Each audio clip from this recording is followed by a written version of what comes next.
Olá, ouvintes do podcast Mari pelo Mundo. Estamos aqui para mais um podcast, hoje para falar de coisas muito gostosas. Vamos falar sobre doces portugueses. E eu tô aqui com a Mari, com o Guilherme e o Vitor, que são parceiros da gente, moram em Portugal. Os dois vão contar um pouquinho mais sobre essas delícias pra gente. Oi, Mari. Oi, Vitor. Tudo bom? Sejam bem-vindos.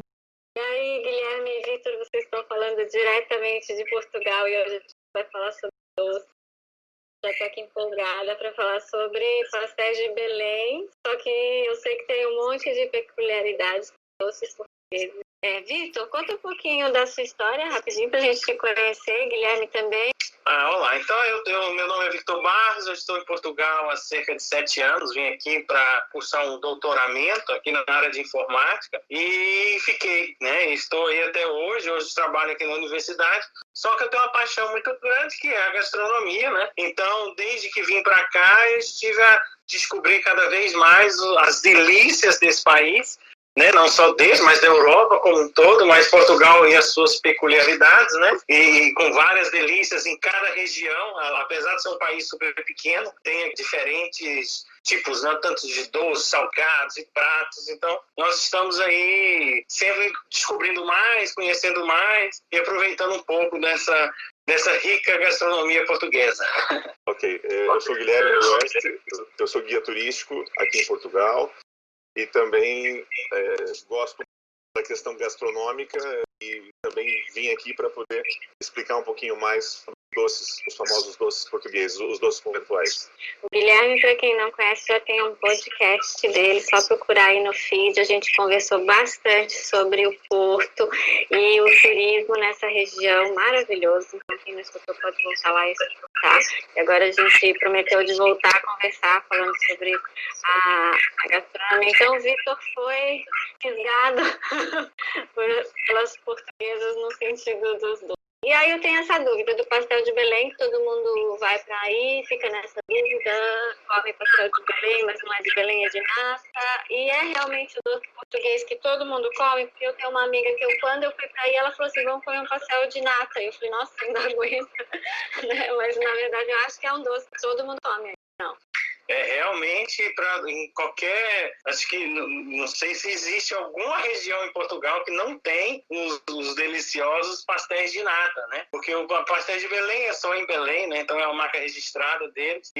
Mas, na verdade, esse pastel de nata é dos diversos doces conventuais, né? Um dos doces que você encontra aí de norte a sul do país. Exatamente. Os doces conventuais, eles justamente foram criados na Idade Média para poder conseguir ter uma renda. As pessoas que viviam, né, as freiras e os padres que conventos precisariam ter assim, uma renda para comer.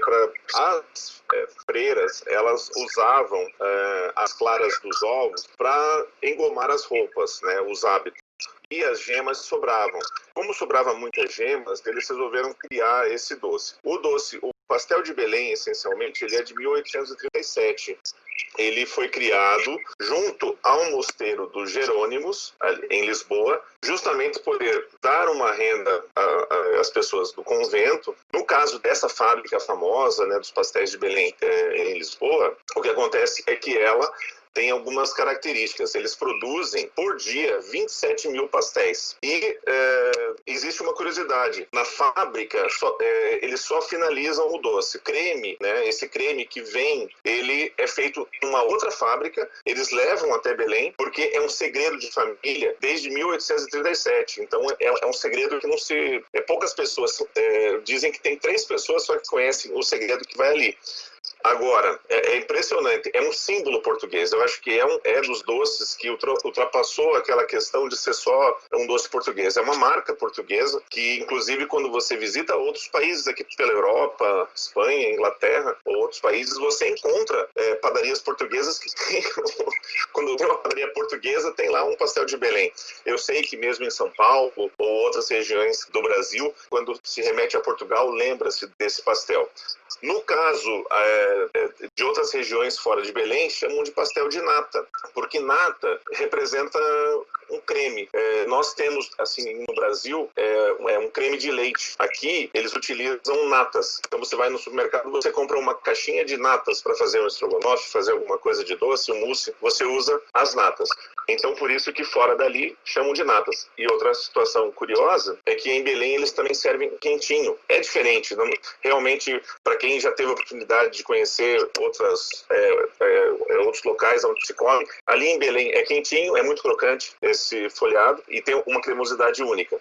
Uma dica para quem vai à fábrica, né, vai a Lisboa e visita a fábrica, nunca fiquem preocupados com as filas que tem por fora. As filas que tem na rua são filas para take away, para você levar o pastel para casa ou para algum lugar para comer. Agora, entrem sempre, porque é gigantesco. Capacidade do local são mais de 700 pessoas. Então, você vai encontrar mesas e o que o proprietário fez? Ele foi comprando todos os pisos térreos, que aqui se chama res do chão, vizinhos. Então, todos aqueles prédios vizinhos fazem parte, apenas o piso térreo, da fábrica de pastel de Belém. Então, você pode entrar, não pensar, eu vou voltar mais tarde, tá com fila. Não, aquela fila é simplesmente para você levar embora. Agora, vale a pena entrar. Tradicionalmente aqui em Portugal, você come esse doce e coloca um pouquinho de canela e um pouquinho de açúcar de confeiteiro antes de comer. E tem outra lá perto da Praça da Figueira, a Fábrica de Nata, que tem até um post no blog. A gente foi com o Vitor e tem uma foto lá. E o que eu acho legal é ficar refazendo. A minha filha adorou lá, é uma graça. Para quem não come muito doce, tem que ir pelo menos para ver fazer. E os pastéis de Belém também consegue se ver a produção, né? E a produção é muito... quando você está lá dentro é uma coisa muito engraçada, quer dizer, muito interessante, porque o engraçado é um termo português também. A gente está muitos anos aqui e acaba usando muito termo português, mas é muito interessante que você vê eles passando com os carrinhos, né? Nem sei quantos tem ali, mas é um número exorbitante cada carrinho daquele. E ele vem de cabeça para baixo, porque a hora que você vira, ele fica ali quentinho na forma e você já consegue pegar ele ali quentinho. Isso é muito bom. A outra dica super interessante é se você falar, estou fazendo uma conexão, não consigo ir lá e tal, você consegue comprar, claro, não quentes, mas frios, no aeroporto, né? Pelo menos no aeroporto de Lisboa, você tem lá os pastéis de Belém, que eles vendem os pacotinhos com 6 para que você possa levar. Então, agora existem várias fábricas de pastéis de nata, fora o pastel de Belém, que tem esse nome mesmo, né? É uma que todo mundo conhece como aquela do Toldo Azul, em Belém. Fora essas, existe a manteigaria, existe essa fábrica de natas, e existe também uma, que essa é a exclusividade do Porto, que chama-se Natas Douro. A Natas Douro, ela possui algum diferencial. Eles inovaram, porque além de ter o tradicional pastel de nata, eles fazem pastel de nata com sabores. Então, ali eles criaram um pastel de nata com vinho do Porto, que é uma coisa muito diferente e agradável, fica muito bem, casa muito bem. Fizeram um pastel de nata de limão, pastel de nata de laranja. Então, isso é um diferencial para quem vem ao Porto. Foi uma grande ideia que a pessoa teve e incorporou outros ingredientes. Então, abriu um pouco mais o leque do pastel de nata. Oi, Guilherme. E para quem não é muito fã de doces com ovos ou doces tão açucarados, quais são as opções da doçaria portuguesa? Existem alguns doces que fogem um pouco desse açucarado, né, e dessa cremosidade. Um doce que é bem tradicional também e que existe em Lisboa é o pastel de cerveja. O pastel de cerveja é um doce mais consistente, ele é feito à base de amêndoas e leva muito pouco ovo. Então, não fica aquele sabor característico do ovo, tá? Depois, existem outros doces, mas sempre leva um pouquinho do ovo, entende? O ovo está presente. Aqui em Portugal a gente costuma falar, quase tudo é folhado e com ovo. Então, falar que achar um doce aqui sem ovo é uma coisa bastante complicada, né? Mousse, até o arroz doce vai ovo, mas existe alguns doces aqui que vai chila. Chila é uma abóbora branca, né? Que ela só serve para fazer doce. E tem alguns doces que é feito dessa chila. Existe um pastel, é no estilo do nosso pastel, é uma massa que não é folhada, não é aquela massa folhada, mas é uma massa feita aqui por eles. E aí eles fazem no forma de um pastel, né? Ou de cristas, né? Que é das que é mais conhecido aqui, e frita isso E dentro eles fazem um doce com essa abóbora branca que a gente quer a Sheila, né? Então esse é um dos doces que você pode aqui experimentar e não ter e que não tem ovo. Existe também o doce de feijão, né? Até que também pode ser uma alternativa. E os com amêndoas. Tem alguns doces aqui que vai amêndoa, mas eu vai ovo. Que é complicado, igual tem um doce que é muito bom, que é o toicinho do céu, não sei se a gente já tinha falado, mas ele também vai ovo, mas não sabe a ovo, como diz aqui, né? Não sabe, assim, aquele sabor evidente do ovo não é tão claro, né? Entendeu? É isso mesmo, ó, é os doces de Sheila, tem a clarinhas de Fão, que é o nome da própria região, Fão, que também tem origem conventual, e tem uns outros doces também que vai Sheila, que é o aldeano, que é de Montijo, lá perto de Lisboa. Tem as tortas daqui, que é tortas de Guimarães, que também tem Sheila, mas também tem ovos, só que no sabor não é assim tão evidente, dos ovos. E a massa, ela é uma assim, ela não é uma massa folhada, mas também não é aquela nossa massa de pastel. Mas pronto, tá aí entre, né, em sabor, ela tá meio oscilando aí entre a nossa massa com essa massa folhada. Guilherme, e que outros doces famosos tem a doçaria em Portugal que você pode destacar aqui? O jesuíta é um dos 7 doces mais famosos de Portugal, que é realmente uma base de massa folhada em forma triangular. Ele é grande, tá? E recebe uma camada tipo de glacê em cima. Então é muito gostoso, é crocante, é mais comum da região ele foi inventado na região de Santo Tirso, né, que fica ao norte de Portugal. Um dos também que leva a gila, mas também leva uma quantidade de amêndoas, que é muito comum aqui em Portugal, né? Todo o país produz amêndoas muito boas. O pastel da periquita, que é o travesseiro da periquita, famoso pastel de Sintra, que eles chamam de travesseiro, porque tem uma forma de travesseiro, e o nome periquita, não, as pessoas dizem, por que é periquita? Não, porque realmente é o sobrenome da proprietária. E é um pastel muito agradável, muito assim, famoso da região de Sintra. Guilherme, você falou nos 7 doces mais famosos. Fiquei curiosa, quais são? Então, vamos lá. O pastel de nata é o Alconcur, é o símbolo português e que é o mais famoso. Depois tem esse travesseiro de Sintra, o jesuíta, que é o que nós falamos há pouco. Tem a crista de galo, ela é da região de Trás-os-Montes, uma região que é tão curioso esse nome, né, para nós que somos brasileiros. Poxa, região Trás-os-Montes, o que é isso? É porque existe uma serra chamada Serra do Marão, e por trás dessa grande serra existe a região de Trás-os-Montes, e lá tem a cidade de Vila Real, e lá foi criado as cristas de galo. As cristas, elas têm uma característica como se fosse uma crista de um galo, feito com uma massa e leva ovo recheado, tá? Depois, vamos lá, um doce que é muito tradicional e famoso, os ovos moles de Aveiro. Esses são ovos que também, reforçando essa questão conventual, eles são feitos, um creme de ovos que é revestido por uma hóstia de missa. O mesmo material que faz a hóstia das missas, eles revestem os ovos moles, muito tradicional dali, da região de Aveiro. Os outros doces que são muito tradicionais são os doces de Coimbra, para os últimos 2 que estavam faltando. Um é o Santa Clara, né, que também é comum nas padarias que tem fora de Portugal. O pastel de Santa Clara, ele tem uma massa consistente. Parece um pastel mesmo, mas imagina um pastel sem ser folhado, tá? Ele é assado de forno. E o último dos 7 doces conventuais que teve aqui ano passado, uma campanha das 7 maravilhas dos doces conventuais portugueses. E o último doce é um nome bastante curioso, é o Barriga de Freira. O doce Barriga de Freira, ele é um doce que também tem o formato do pastel de Santa Clara, só que ele leva amêndoas por fora também. É muito agradável para quem não gosta de massa folhada. Esses últimos 2 doces, tanto o Santa Clara como o Barriga de Freira, são muito agradáveis, com um cafezinho, mas é uma infinidade de doces que existem em todo o país. Cada cidade tem o seu doce. Por exemplo, Guimarães, existe a torta de Guimarães. E uma curiosidade aqui, torta, nós brasileiros falando, eles falam tarte, é uma tarte. Esse doce de Guimarães, que é um doce também conventual, ele é um folhado, mas ele tem uma estrutura diferente, assim, é um folhado que é como se fosse uma malha totalmente fechado e tem um recheio com amêndoas, tá? Com doce de amêndoas. Depois, em Braga, tem as tíbias de Braga. As tíbias foi inventada, tem esse doce conventual, para ser um doce que representasse um osso humano.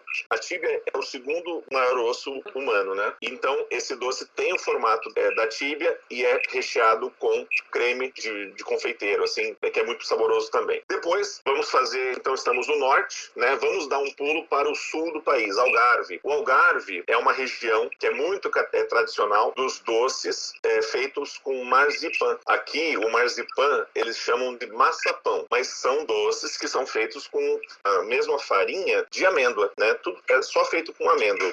E eles, no Algarve, eles utilizam formato de frutas. Então, é como se fosse o tamanho de um brigadeiro, mas o formato de uma maçã, de uma laranja. Depois, subindo um pouquinho, já falamos, né, do doce tradicional de Lisboa, que são os pastéis de Belém e o pastel de cerveja. Subindo um pouquinho mais na região central do país, esse pastel que é o coração de Fátima e os ovos moles de Aveiro. Daí depois ao norte, esses que nós falamos. Agora, existem, claro, sempre as pessoas com criatividade vão tentando fazer variações desses doces tradicionais, né?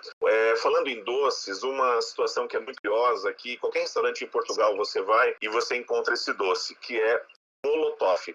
Molotov nada mais é que um pudim de clara, muito alto, mas alto mesmo, imenso, e que você se assusta de pedir uma coisa aquele se você já viu. Mas quando você come, você vê que ele desmancha, não é? Tem uma calda boa e é super leve, por incrível que pareça, mas é imenso. É um pudim de claras. Existem outros doces que a gente também, na infância no Brasil, todos já devem ter ouvido falar. Os papos de anjo e aqueles manjares também é muito tradicional de uma maneira geral na gastronomia portuguesa, né? Para não esquecer, já que também faz parte de Portugal, nós temos as ilhas, né? Tanto Açores como Madeira são ilhas que fazem parte do país, né? De Portugal. Lá é mais comum, né? Um doce que é genial. É um bolo de mel que é muito agradável. Ele parece parece um brownie, exatamente. É muito comum na Ilha da Madeira. E vocês que já estão aí faz tempo, que foram acostumados com o sabor daqui, qual é o doce que agrada mais? E quando vocês recebem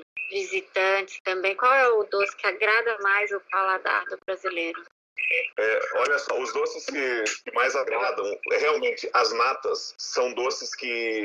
as natas, o pastel de Belém, são os doces mais procurados. E muitas vezes as pessoas querem ir em outros locais para procurar. A nível de pastelaria, Portugal é muito rico. E uma das cidades que tem mais força nessa parte de pastelaria é Coimbra. Coimbra, existe muitas padarias que possuem doces incríveis. Por exemplo, lá eles têm o bolo rei. Um outro doce que nós também, quando se fala em doçaria portuguesa, nós às vezes deixamos de lado por gosto pessoal, né? Pão de ló é um doce português extremamente tradicional e existem casas que fazem esse doce em todo o país.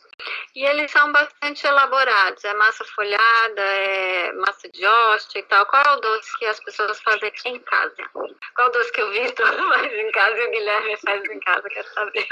Olha, o pão de ló é muito comum fazer em casa, tá? Eu descobri, claro, frequentando casas de amigos portugueses, e é um doce bastante fácil de fazer e é um doce muito usual, muito fácil de fazer. E depois os manjares, né?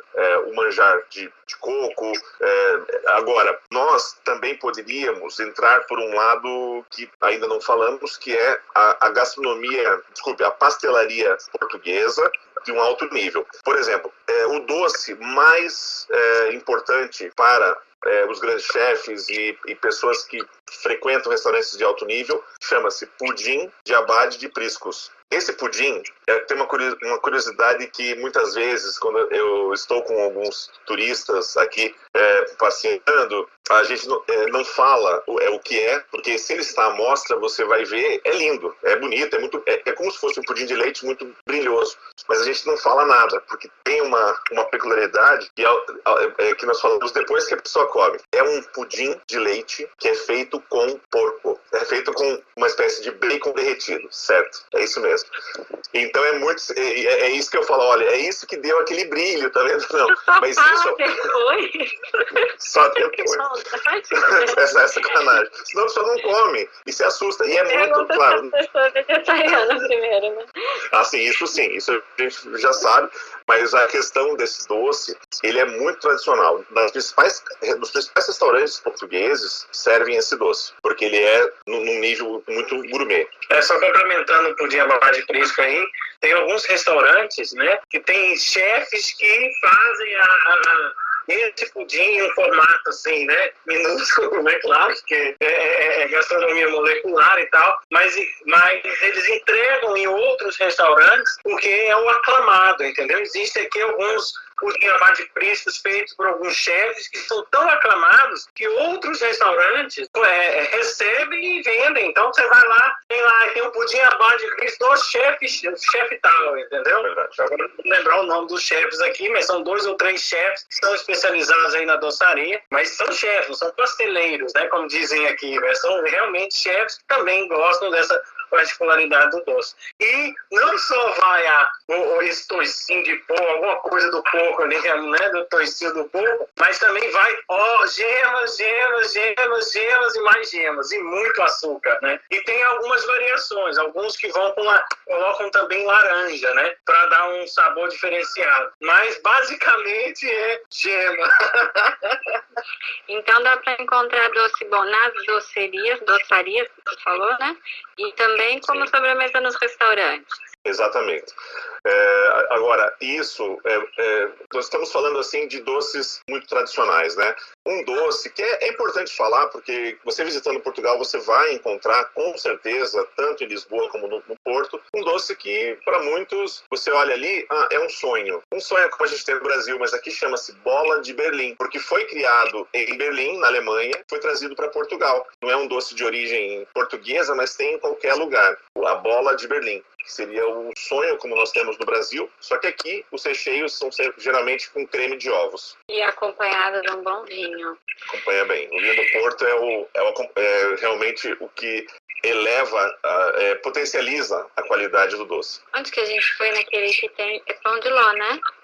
Pão de ló. De Margaride. Isso, de Margaride com vinho do Porto, por isso que eu lembrei. O Guilherme, para quem não sabe, tem post no blog, o Guilherme e o Vitor, eles fazem um programa de imersão gastronômica em Portugal, mais específico no norte, né, na região do norte de Portugal, e dá para ter uma experiência não só de sentir os sabores e de conhecer mais profundamente a gastronomia, como também de fazer e aprender a fazer alguns doces, visitar alguns restaurantes, alguns locais. E a gente foi nesse de Marguerite, né, que faz os tradicionais pães de ló.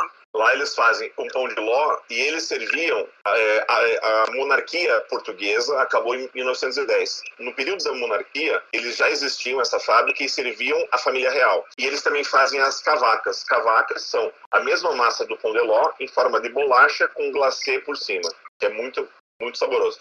E são doces que, apenas complementando, estão nos principais mercados, principalmente mercados gourmets, não em qualquer local para você encontrar. Então, no El Corte Inglês, numa casa mais assim, gourmet, você vai encontrar esse pão de ló. Eu achei incrível porque através da comida a gente aprende muito também sobre a história do local e também visita alguns locais muito históricos e famosos, de onde, por exemplo, o pastel de Belém é um ponto super turístico e é um ponto gastronômico, né?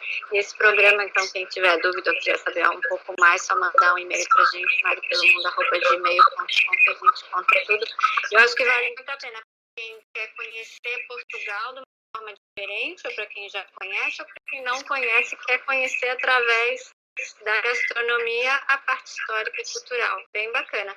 E depois a gente vai marcar um outro podcast para falar sobre os salgados e pratos portugueses. O bacalhau sempre é o mais famoso, mas eu sei que tem também uma infinidade de pratos. E o Vitor o Vitor é o nosso colunista no Mari pelo Mundo para falar de comida, porque eu sou meio fraca nessa parte de comida. Adoro ver, mas não sou muito de experimentar tudo. E o Vitor vai em todos os lugares, manda umas fotos maravilhosas, não só de Portugal, como da Europa inteira, uns pratos lindos.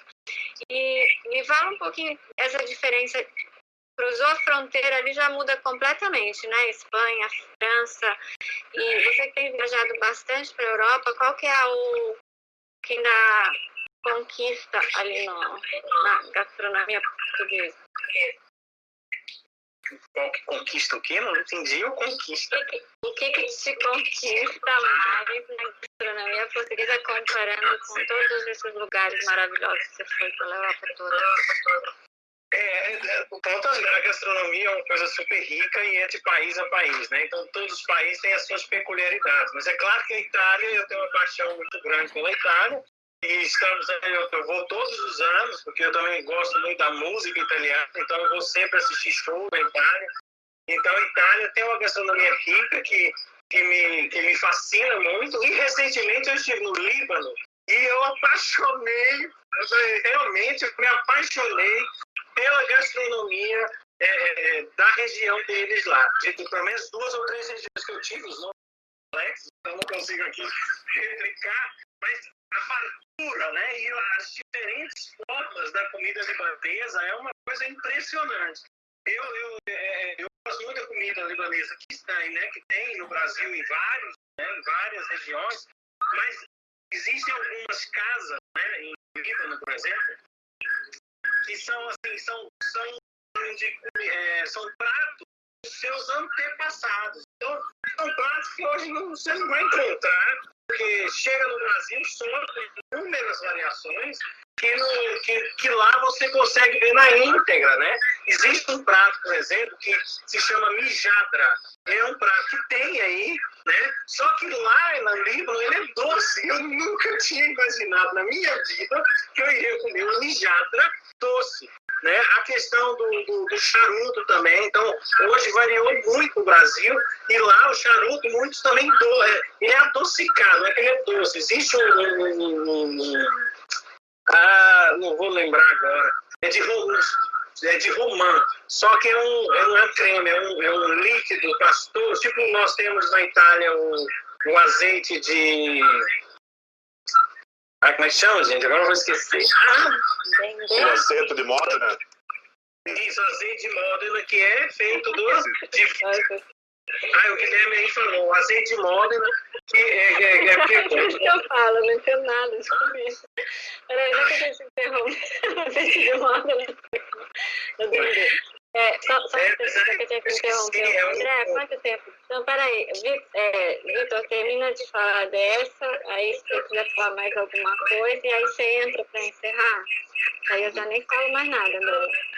Eu até achei que você fosse encerrar ali depois que você falou. Não, encerra você.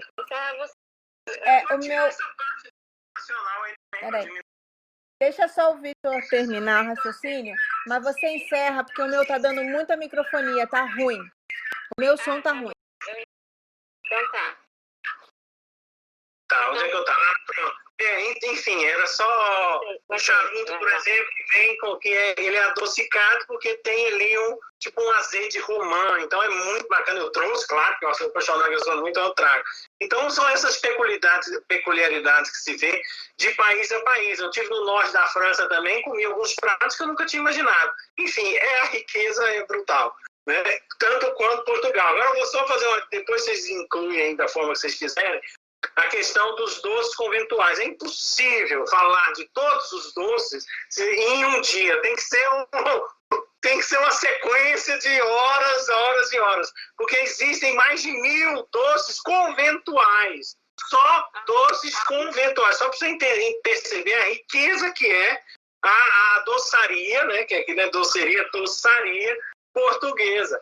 Tem um livro, inclusive, que são 1000 receitas da doçaria conventual, né? Então, assim, só para você ter ideia da dimensão, do mesmo jeito o bacalhau. Então, a riqueza é tão grande que não dá para citar aqui. Quem sabe, numa outra oportunidade, a gente fala do toicinho do céu, da baba de camelo, que a baba de camelo é uma delícia também. e tem vários restaurantes. O próprio mousse deles, mousse de chocolate, é bastante diferente do nosso. Eu, particularmente, gosto mais do daqui do que do Brasil, porque leva gema e as outras especiarias. Enfim, a riqueza é brutal. Não dá para... A gente precisa de horas e horas. Vamos voltar aqui mais vezes, né, para poder dizer mais sobre essa doçaria. Não tem todos esses posts no blog, estou esperando. Ok. Bom, vocês podem me achar no @tupantours, né, pelo Instagram. É a maneira mais fácil de se comunicar. Ou através do Mari pelo Mundo, para, de repente, marcar um passeio, alguma coisa aqui em Portugal. Obrigado. Então tá bom, muito obrigada e a gente volta a conversar.